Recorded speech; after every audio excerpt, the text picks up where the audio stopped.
भाभी क्यों बदल गई। कोयल शादी के बाद जिस घर में आती है वहाँ सास ससुर के सिवा 2 ननदें भी थी, लेकिन दोनों शादीशुदा। कोयल ने सोच लिया था कि वो इस घर को जीत कर रहेगी, लेकिन होता कुछ और है। यार ये कोयल कैसी लगी तुझे? ठीक ही है, बस माँ एडजस्ट कर ले इसके साथ। हम दोनों तो वैसे ही शादीशुदा हैं। चलना कल घर चलते हैं, देखते हैं क्या करती है वो सारा दिन घर पर। ठीक है दीदी, मैं कल आ जाऊंगी। दोनों ननदें मायके आती है, जहाँ पिता बाहर बैठकर पेपर पढ़ रहे थे, माँ अंदर सब्जी काट रही थी और कोयल वो तो कहीं नहीं थी। क्या पापा बाहर क्यों बैठे हैं? बहू ने निकाल दिया क्या? चलिए अंदर देखिए, कैसी लू सी चल रही है। चलिए तो। अरे नहीं, अंदर लाइट नहीं आ रही है, रोशनी भी कम है और हवा भी नहीं है। मैं तो कहता हूँ तुम दोनों भी जाकर चेयर यहीं लगा लो। क्या माँ, तुम क्यों काम कर रही हो? कहाँ है वो राजकुमारी? अरे सुबह से ही कोयल लगी है, मैंने अभी भेजा है जबरदस्ती कि जाओ जाकर लेट लो। पता नहीं क्यों इतना काम करती है।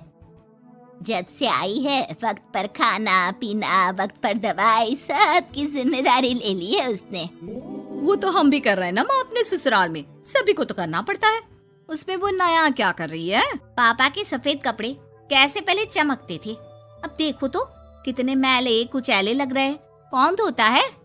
धोती तो बहू ही है, लेकिन क्या करे बेचारी, मशीन ही खराब पड़ी है। सबके कपड़े हाथ से धोना, उसके भी तो मुलायम छोटे छोटे हाथ हैं। हाँ, और हम लोगों के हाथों में तो चक्का लगाए ना। अरे बस भी करो माँ। दोनों बहनें माँ बाप को काफी भड़काने की कोशिश करती, लेकिन कोई फायदा नहीं होता। पर कहते हैं ना, बेटी तो बेटी होती है उन लोगों के जाने के बाद। क्या बात है माँ जी, कोई आया था क्या? हाँ, वो तेरी दोनों ननदें आई थी। अरे तुम मुझे उठाया क्यों नहीं माँ? मैं भी मिल लेती ना दोनों दीदियों से। अरे ना बेटा, तभी तो तू सोने गई थी। मैंने उन लोगों को खाना बनाकर खिला दिया, चिंता ना कर। कोयल को सास की बात अच्छी लगती है।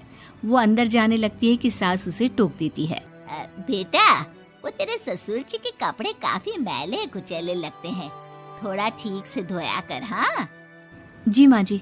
कोयल सास को कुछ नहीं कहती, लेकिन रात में जब पति आता है तो कोयल उससे कहती है, सुनिए, पापा के घर के पहनने वाले कपड़े काफी पुराने हो गए हैं। मैंने कई बार उसे धोया, लेकिन उनमें चमक ही नहीं आती। अगर आप कुछ पैसे देते तो मैं पापा के लिए घर पहनने के लिए नए कपड़े लेकर आऊं। हाँ कोयल, क्यों नहीं, जरूर। अगले दिन कोयल खाना बनाकर बैठी ही होती है कि छोटी ननद आ जाती है। अरे नमस्ते दीदी, कैसी हैं? आइए बैठिए, मैं आपके लिए नींबू पानी बनाती हूँ। आपको अच्छा लगता है ना? वो माँ कहाँ है? कोयल को अजीब सा लगता है कि ननद ने उसे पूछा तक नहीं, ना ही नमस्ते किया। सामने से माँ आती है। माँ, वो मैं बाजार जा रही थी तो सोचा आपसे मिलती चलूं। अच्छा माँ, जरा नींबू पानी बना देना, बहुत मन कर रहा है। हाँ, तू बैठ, मैं बना कर लाती हूँ। कोयल को लगता है कि बेटी है, माँ के हाथ का स्वाद मिस करती होगी। इसमें बुरा मानने वाली कोई बात नहीं है। दीदी, मैं भी बाजार जा रही हूँ, आपके साथ ही चलती हूँ।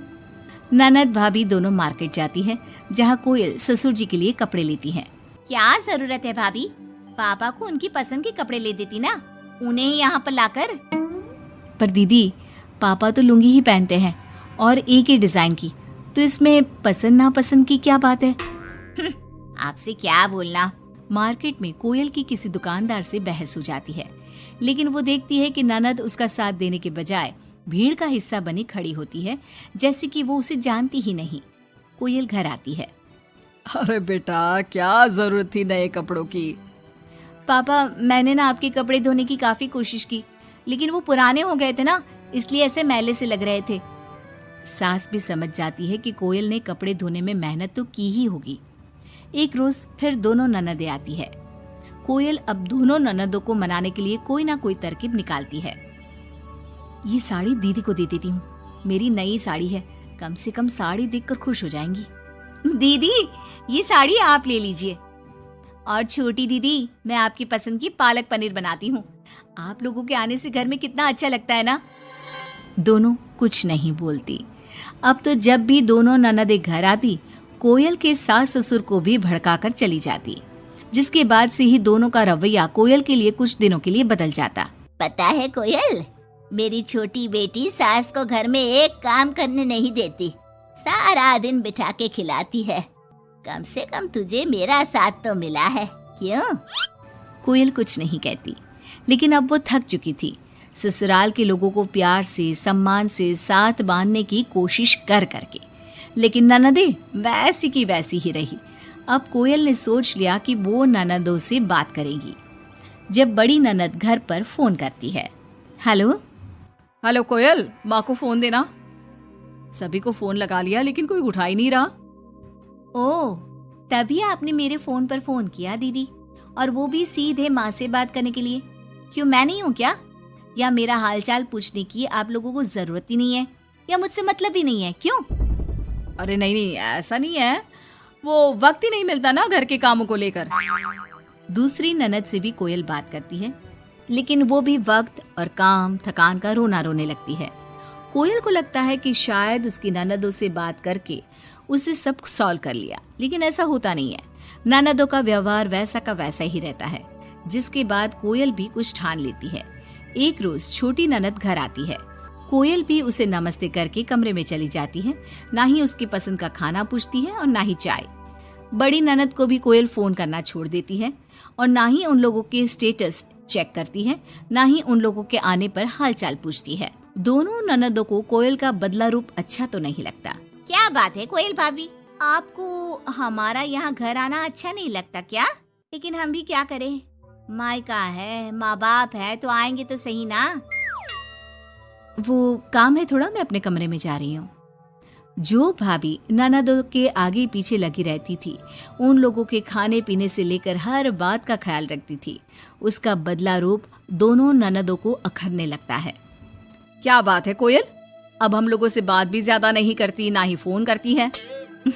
वैसे तो आप लोग भी मुझे कभी नहीं पूछती थी ना, आती तो सीधा माँ के कमरे में। फोन में मुझे तब करती जब घर में किसी का फोन ना लगता हो, और करती भी तो सीधे माँ से बात करा दो। मेरे हाथ का ना खाना खाती, ना सीधे मुंह बात करती।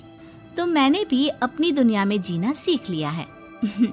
अब मैं मस्त हूँ और खुश हूँ। नमस्ते। ये बोलकर कोयल वहां से चली जाती है अपनी दुनिया में।